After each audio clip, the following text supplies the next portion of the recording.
To some breaking news out of Bibb County. A fourth arrest has been made in connection to the ongoing child sex abuse investigation involving an underground bunker. ABC 3340's Gracie Johnson joins us now with more on the charges. Muriel, the Bibb County District Attorney's Office confirms to me that Timothy St. John was taken into custody today. He's now facing a long list of charges, and officials say some of the alleged acts happened inside the same bunker that's been at the center of a months-long investigation. Now, this is ABC 3340's drone footage of that bunker. Now, according to the DA's office, St. John is charged with rape, sodomy, human trafficking, kidnapping, bestiality, and cruelty to animals. This comes after 3 men were previously arrested as part of the same investigation. All 3 of those men face multiple charges as well, including rape, sodomy, human trafficking, and kidnapping. Again, investigators allege that some of the offenses took place in the same underground bunker on Aaron Road in Brent, Alabama. Now, authorities have not yet said how St. John is allegedly connected to the other 3 suspects or whether additional victims have been identified. The investigation began in early February. Since then, authorities have made multiple arrests and filed several felony charges, yet key details surrounding the case are still unclear. Keep the kids in safety. The Bibb County Sheriff's Office says it opened an investigation on February 4th following a report related to child abuse involving an underground bunker near Brent. That investigation led to arrest of these 3 individuals. All 3 have been indicted on various felony charges, including rape, sodomy, human trafficking, and kidnapping. Court filings allege the incidents occurred between January 2024 and early 2025 and involved at least 5 children, all under the age of 12. The court documents indicate that William McElroy allegedly acknowledged having inappropriate conduct with a child. Dalton Terrell reportedly admitted to unlawful sexual activity during an interview with investigators. And Andres Trejos Velázquez is accused of distributing explicit images and facilitating contact between victims and others. They need to be put away and stop all that violence going on with these little bit of kids. You'll never know what they might do to little kids these days. While the charges are detailed in legal documents, many aspects of the case remain unknown.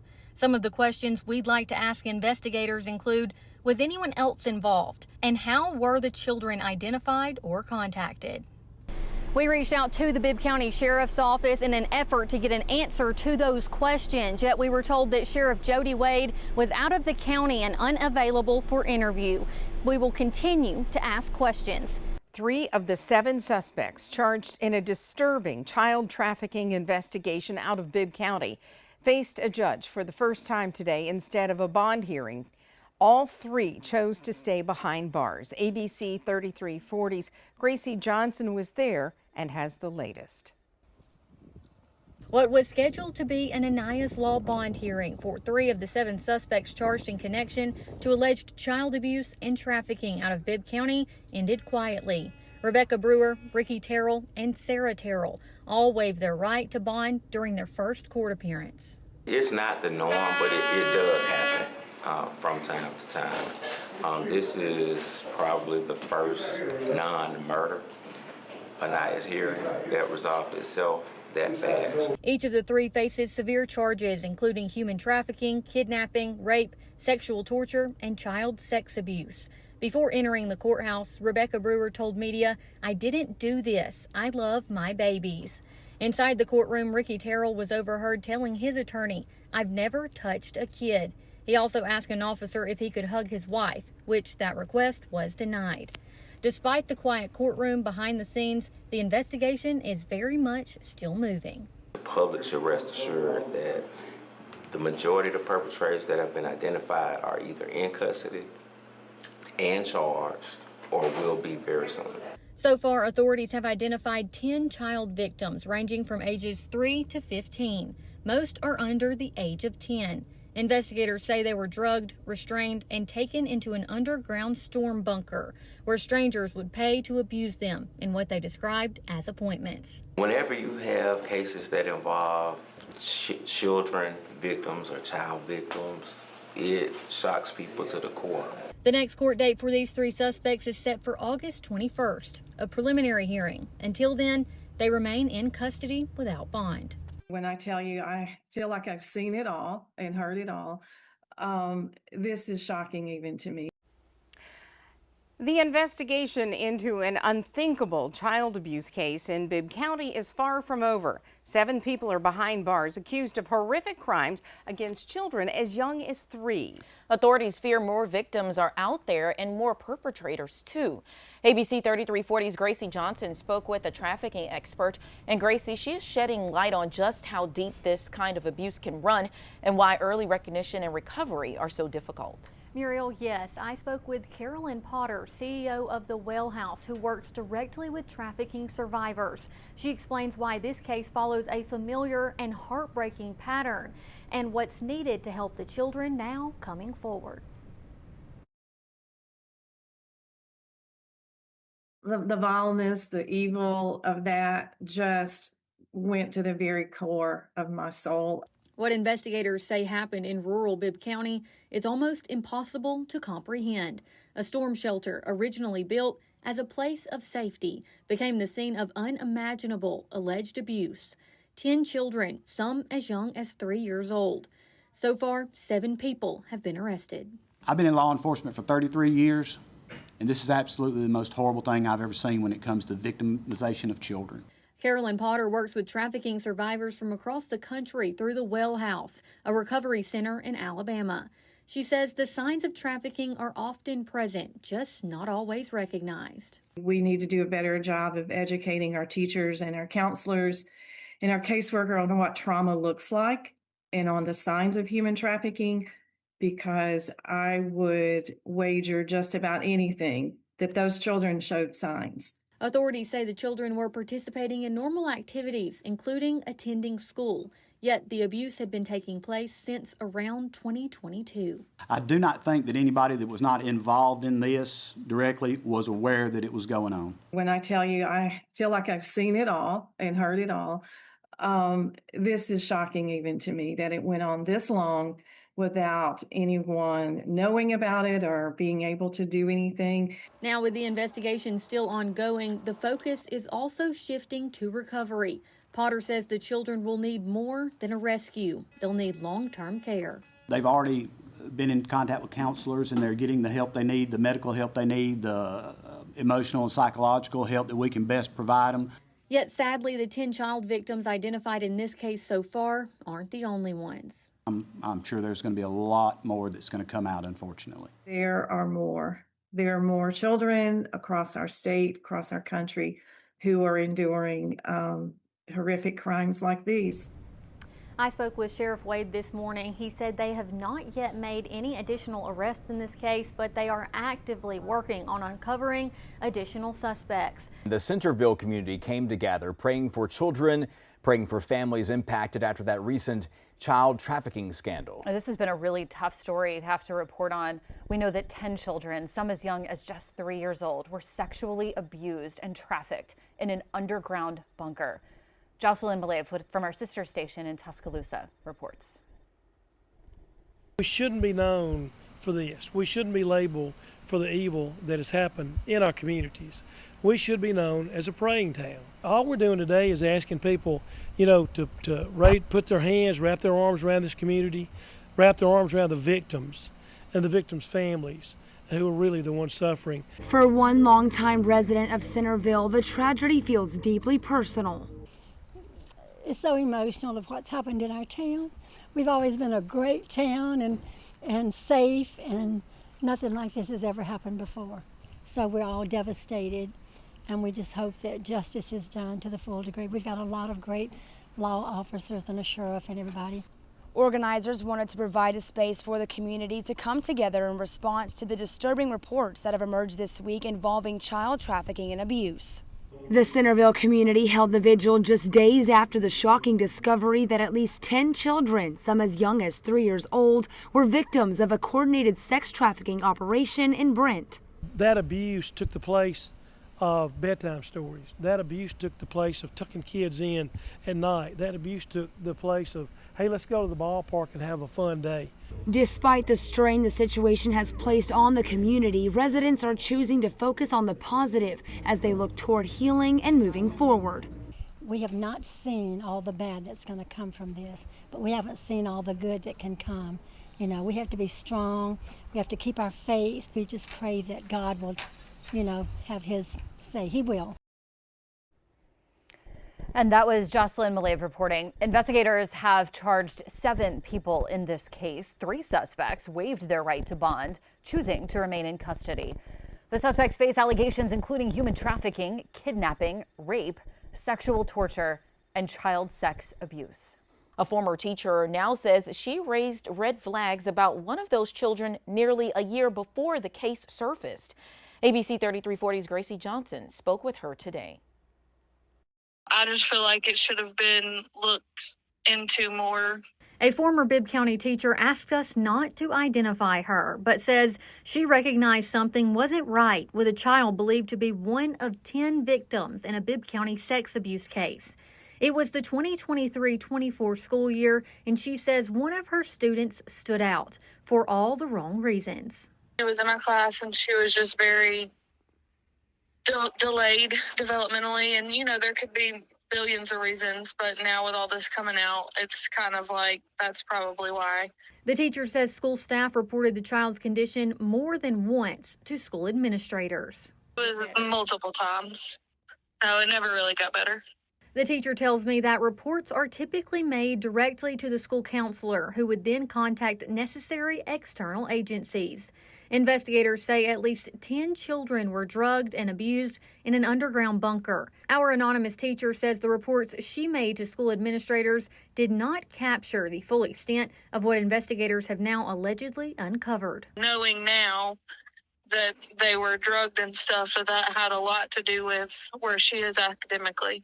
Law enforcement says this major case wasn't referred to them by DHR until February 2025. I was maybe not shocked, just even more saddened that nothing happened back then, was looked into far enough for it to be stopped back then, and it's just been ongoing. I reached out to Alabama DHR regarding these claims, and they responded saying the Alabama Department of Human Resources is bound by state confidentiality laws and cannot comment. Gracie Johnson, ABC 3340 News. We also reached out to Bibb County Schools. As of news time, we have not yet heard back from them. I spent the day digging through court records to learn more about the 7 people now facing several disturbing charges. Shockingly, most of them have no serious criminal history in the state of Alabama prior to the child sex abuse investigation. Authorities in Bibb County say the details of this case are unlike anything they've ever seen. An alleged underground operation involving child sex abuse, human trafficking, and a hidden bunker. 10 children have been identified as victims so far, and 7 adults are behind bars. Some of the victims, the offenders, were their parents and different relatives and things like that. I spent the day digging through court and criminal records, trying to learn more about who these suspects are. Most of them had no serious criminal history in Alabama, most only facing minor traffic violations until now. Rebecca Brewer is charged with 8 counts of human trafficking and kidnapping and 3 counts of sexual torture, but I found no prior criminal record. William McElroy, Dalton Terrell, and Andres Trejo Velazquez are each charged with multiple counts of rape, sodomy, human trafficking, and kidnapping, also with no known serious prior state charges. Ricky Terrell is charged with rape and previously faced drug-related offenses and possession of contraband. Sarah Terrell now faces charges of sexual torture and 2 counts of sexual abuse of a child less than 12 years old. I found 1 previous charge for hindering prosecution. Timothy St. John had the longest rap sheet, including theft and criminal trespassing, criminal mischief, burglary, and other drug-related charges. All 7 suspects remain in custody at the Bibb County Jail, awaiting future court proceedings in connection to the Bibb County child sex abuse investigation.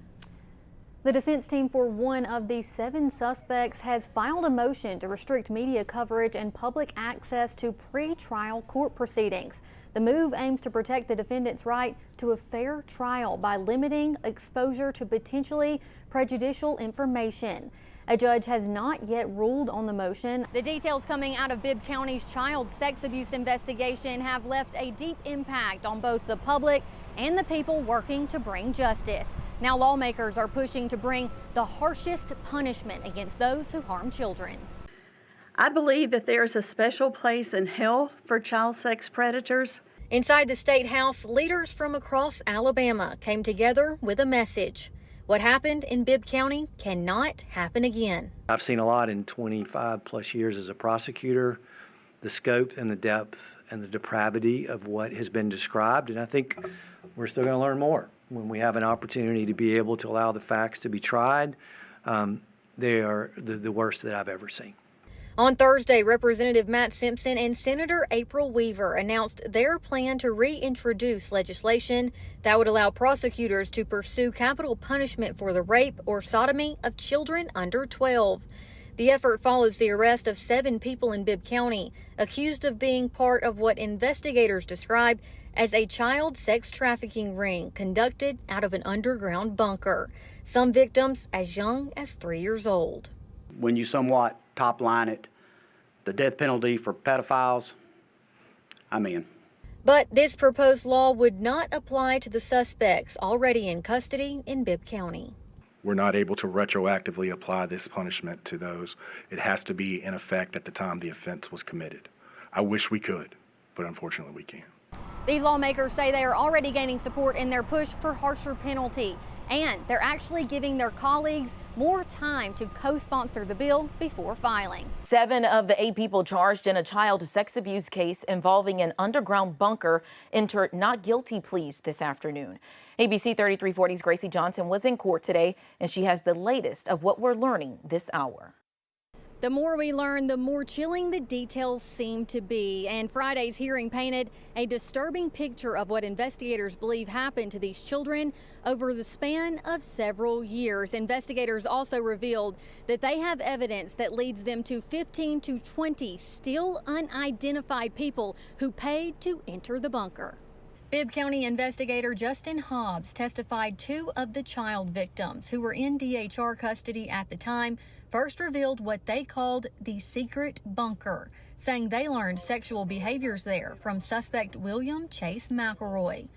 Hobbs said multiple victims, some as young as 2 years old, described being touched, whipped with belts, and shocked with electric dog collars.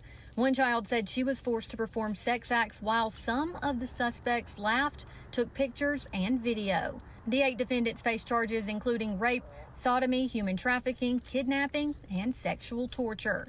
Assistant District Attorney Brian Jones says they are charged under Alabama's accomplice liability law, meaning prosecutors allege each suspect participated in or enabled the abuse, even if they didn't commit every act themselves.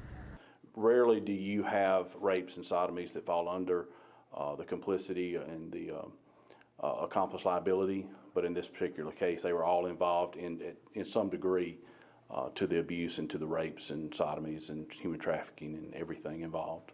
Hobbs testified some of the defendants admitted in interviews to drugging children with GHB, liquid ecstasy, and other substances. Those details came from the defendants themselves, not from toxicology testing. He also confirmed investigators have not recovered any of the alleged videos described by the victims.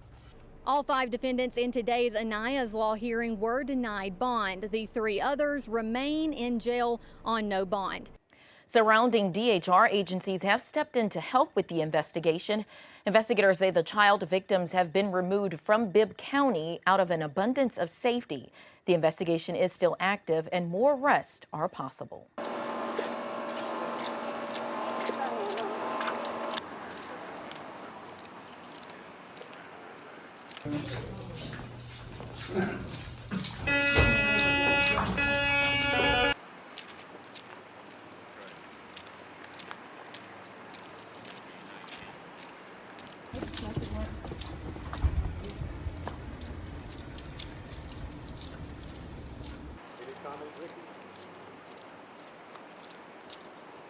one.